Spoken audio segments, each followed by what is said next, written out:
Hi, my name's Maria and welcome to my channel MH Books, and today I'm filming a Friday Reads on the week that I've had a really bad cold.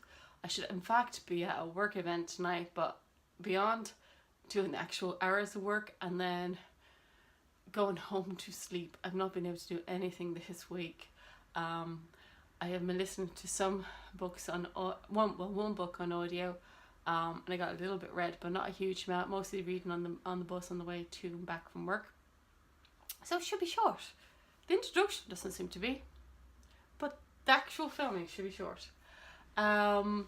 So this week, the book that I completed, the only one I completed in full, was Steig Larsson's The Girl Who Played with Fire, which is the second in the Millennium series, which are the only ones that he actually wrote before he died, which most people know. They're an extremely popular series. The Girl with the Dragon Tattoo I've read twice now, seen the movie twice, saw the movie first. Extremely violent, these books are extremely violent against women, and my favourite character is the aforementioned girl. So it's the girl so the girl is Lisbeth Salander, and she has a dragon tattoo, and she's neurotypical.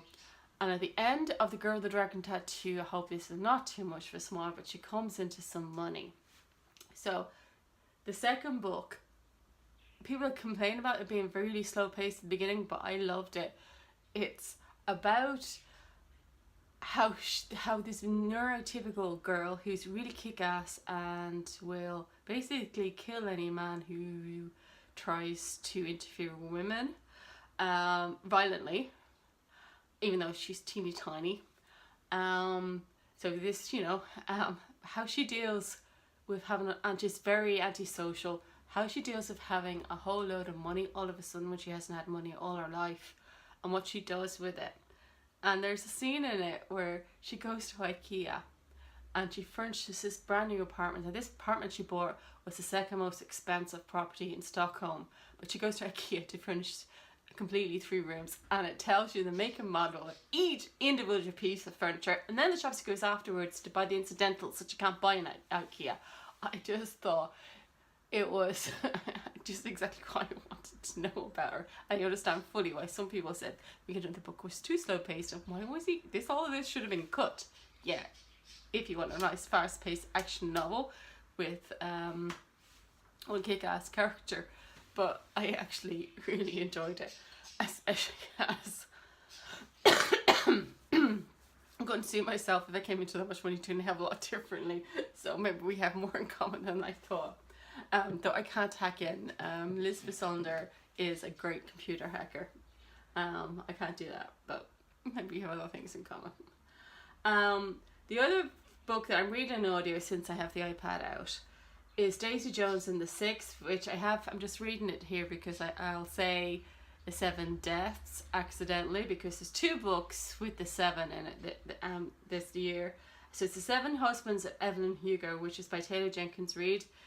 The latest one, which it's now a bit of a darling around BookTube, is Daisy Jones and the Six, and I think it measures up, if you like. It's not her first book, by the way.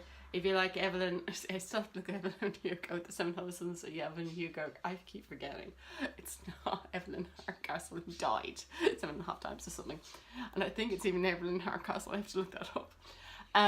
So Daisy Jones and the Six, which is about the rise of a fictional, maybe not so fictional band.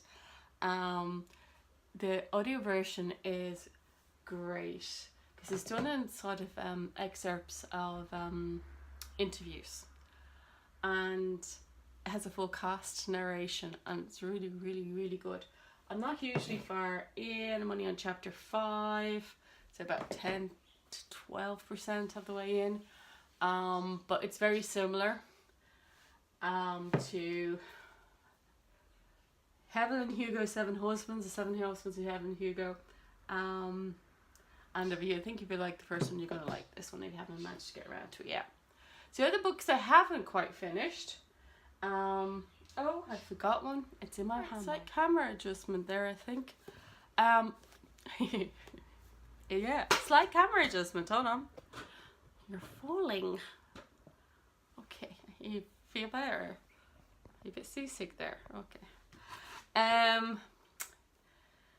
Zoo. It's darker than you think.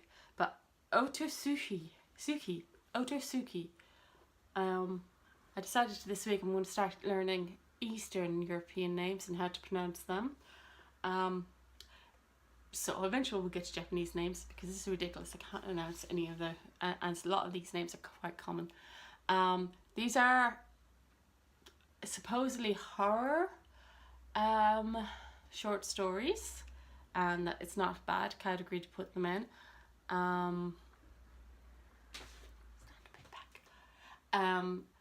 There's definitely the beginnings. There's definitely some classical ones. The Zoo, the actual one that the collection is named after, is about a man who's getting a photograph every day in his post box from somebody he doesn't know who, and it's a picture of his girlfriend who is slowly is dead and is decomposing over time. And he makes a little animated film strip of it, which is quite sick. So yes, the classic horror ones. There's a few whodunit. I'm about 100 pages in, by the way. There's a few whodunit murder mysteries, including one where the victim solves the murder. There's a really gruesome one that's like a Brothers Grimm fairy tale with a house made of something horrendous.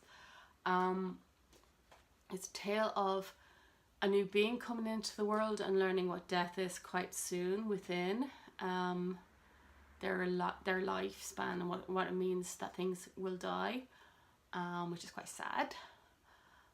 There's another tale of a girl who's really, really neglected. It's almost like a fairy tale-ish. It's over extreme neglection.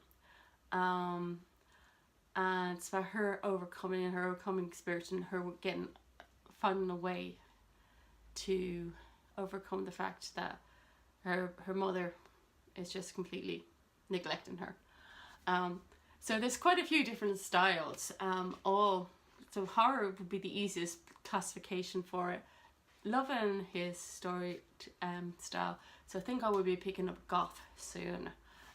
So about 50 pages in, so that's about 67% of the way there, 2/3 the way in. The other book that I've been reading, about 200 pages in, absolutely love it. Only reason I'm not reading it is it's too heavy to carry in the bus and I need to go to bed as soon as I come home this week. So this is Temi O, Do You Dream of Terra-Two? Temi O, I think I said in the last video, was of Chinese origin. Her parents are Nigerian. Sorry, completely don't know where I got Chinese from.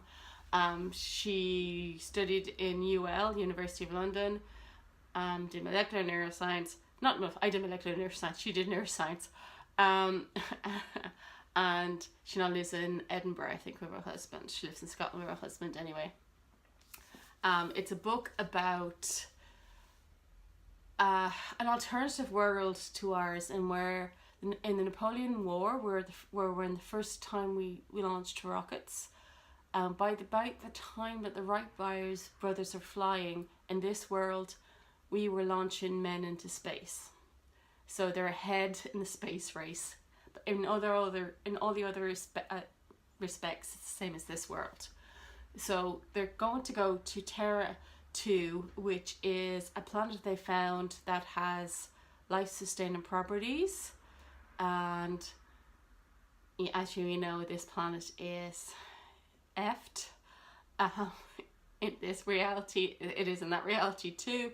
So they're escaping to there. They've already colonized the moon, colonized Mars, but without a planet that can sustain life, they're a bit of a goner. But it takes 22 years to get to Terra-Two. So what they do is they have a bunch of 13 and 14-year-olds compete to get into a school to train to go to Terra-Two when they're 18, 19, together with adults, so that when they reach Terra-Two, the 18, 19-year-olds will only be middle-aged and the adults will be elderly. so that there will be young enough people there to colonize, and they're going to they're going to set up the new world, and new people are going to be sent on a regular basis to the new planet. They're from the UK Space Agency, and I'm sure there's a joke in there somewhere about Brexit and them leaving this planet. But it's a really good study of the psychology of, at this stage, 200 pages in, they launched into space and what they thought they would go, as kids, they were going to go to, and the fact they're having to leave their planet, they're never going to come back to it. And just the realities of being stuck in a small location in space for 22 years with these people who you think you like, who you may not like. And it's a psychological study mostly at the moment. But it's a 500-page novel, so we've quite a bit to go. So that's what I have been reading. I'm hoping to read soon, and this, I don't guarantee this. So Charlie, if you still want to do the buddy read, tell me. And that's hardback. What I have is a hardback. I read a hardback book at home and a soft copy on the bus because of transport things for the bus. So this is one of the ones that are picked in my spring TBR by Siri. So Notes to Self, which is from Emilie, which is a collection of essays, and from Tramp Press, which is actually become really popular again in Dublin, amongst all the bookshops. So yeah, it's supposed to make you cry. So with this, might be good for this cold. Might help to clear the old sinuses. And you're rocking. The camera's rocking, obviously.